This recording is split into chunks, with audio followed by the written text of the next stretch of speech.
The Calgary Police Service has charged 3 people and seized approximately $75,000 worth of drugs as a result of an investigation targeting methamphetamine dealers in Calgary.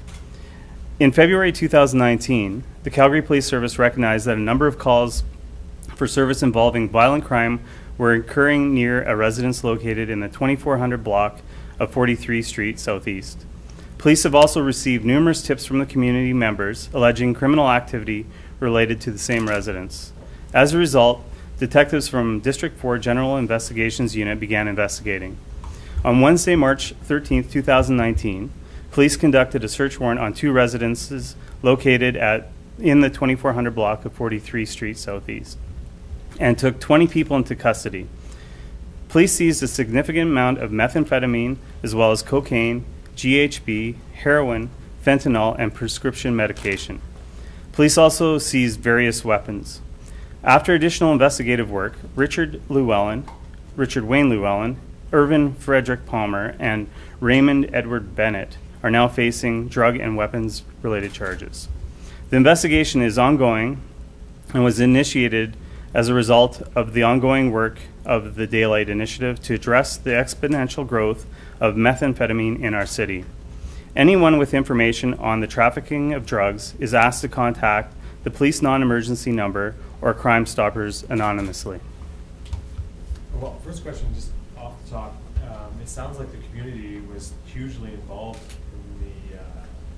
in the success of this bus. Can you talk a little bit about that? We see the community as our partners, and we want to do whatever we can to help them. And with Crime Stoppers and people able to contact us anonymously, we rely heavily on that.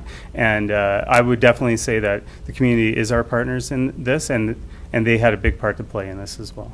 I might have heard something. Okay. When the bust actually occurred, that even some of the members of the community were out and approaching you and applauding you for this one. Can you talk a little bit about that? Yeah, I had heard the same thing. With my job there, I wasn't actually at the scene when that was happening, but I had heard that from other investigators that were on scene at the time, which is great. I'm glad that we're able to help them out and that they feel like that we've done something to make the community safer. Is this typical to have that? I mean, usually we've been here, there's a meth lab bust or right. Coke. You've got a cornucopia of drugs here. Is this typical when you do something like this, or?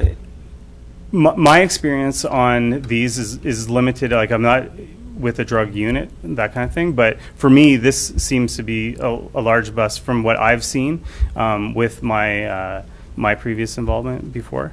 So I think it's something significant. Now, did these people come forward after the Daylight Initiative was launched? Can you just be a little bit more specific by So when the Daylight Initiative was launched, you know, all the media put out right. the call for people to come forward if they saw anything. Is that right. directly because of that they come forward? I'd be only speculating to say that it was, but I'm sure that if the community knows that we want to do what we can to help them out in situations like this, I believe that it's possible that it did help, but I can't say for sure. Can you speak to the impact of taking this amount of drugs off the street?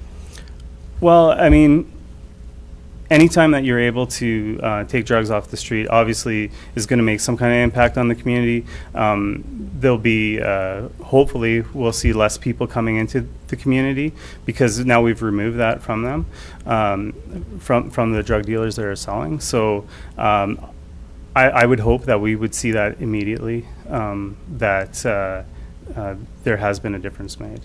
Do you know where they got the drugs? Where they came from? At this time, the investigation is ongoing, so I can't speak directly to that, and I can't say exactly where they come from. But generally, from our experience with drugs, there is usually organized crime involvement and that kind of thing. But I can't say that definitely is the case in this situation.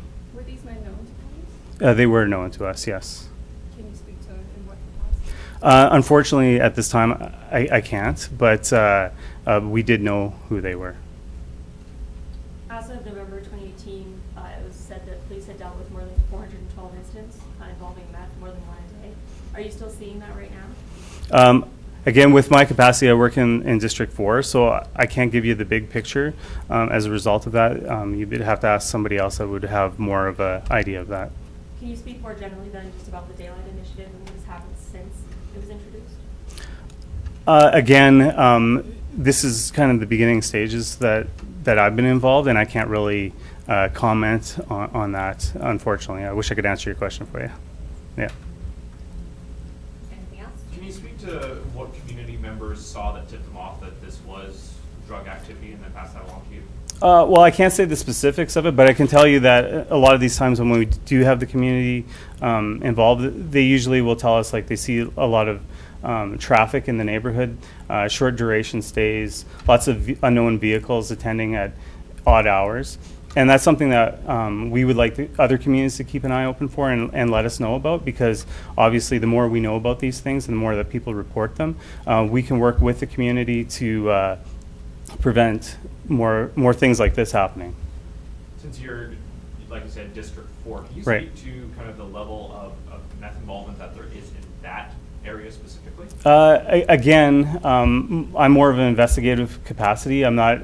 I don't have a lot of statistics, so I would be not giving you what you need if I said that. But I mean, typically from my working in 4 District, I have seen drugs in the community, and that's something that we obviously want to address so that people feel safer there. Was there any additional concerns with where this was located, pretty close to a number of schools? Well, it's always a concern when they are located to schools. It's always a concern in general. I mean, the public want to be safe, and I can completely understand that. I wouldn't want anything like that near my house. So even though it was near a school, that is of concern, but it's always a concern regardless of if their schools there or not. Besides the drugs, obviously a couple weapons here. Can you speak to whether or not those were legally obtained or if they were stolen? Unfortunately, at this time, I don't know. We don't have that information for you. Like I said, it's still an ongoing process, and I can't answer that for you right at this time. For people at home seeing this, like, I mean, this is, we can call this a success. Yes. We got this off the street. Right. People at home seeing this, what would you say to them? It's like, that diligence in your neighborhood, Mhm.